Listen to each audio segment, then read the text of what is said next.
Depression, stress, anxiety వీటి నుండి relief పొందడానికి కొన్ని అద్భుతమైన మార్గాలున్నాయి. వాటి వెనుక సైంటిఫిక్ రీజన్స్ కూడా ఉన్నాయి. అవేంటో ఇప్పుడు చూద్దాం. ఎక్సర్సైజ్ చేస్తే ఎండోర్ఫిన్స్ అనబడే ఫీల్ గుడ్ కెమికల్స్ రిలీజ్ అవుతాయి. అవి మన మూడ్ ని మెరుగుపరుస్తాయి. రెగ్యులర్ గా ఎక్సర్సైజ్ చేస్తే 40% వరకు యాంగ్జైటీ తగ్గిపోతుంది. డిప్రెషన్ నుండి రిలీఫ్ పొందవచ్చని anxiety and depression association of America వాళ్ళు చెప్తున్నారు. అలాగే మెడిటేషన్ చేస్తుండాలి, ఫ్రెండ్స్ తో ఫ్యామిలీతో టైం స్పెండ్ చేస్తుండాలి. వీటితో పాటు ఎక్కువ మందికి తెలియని మరికొన్ని అద్భుతమైన మార్గాలున్నాయి. అవేంటో ఇప్పుడు చూద్దాం.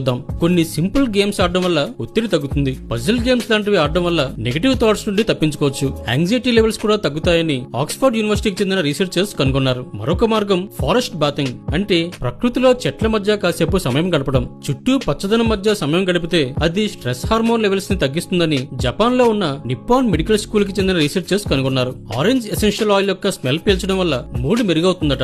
యూనివర్సిటీ ఆఫ్ వియన్నాకి చెందిన రీసెర్చర్స్ ఒక స్టడీ ద్వారా ఈ విషయాన్ని కనుగొన్నారు. ఈ స్మెల్ పీల్చిన వాళ్ళు ఆనందంగా, ప్రశాంతంగా ఫీల్ అవుతారట. మీరు నిరుత్సాహంగా ఉన్నప్పుడు లేదా రిలాక్సేషన్ కావాలనుకున్నప్పుడు ఈ వాసన పీల్చండి. వెంటనే మీ మూడ్ సెట్ అయిపోతుంది.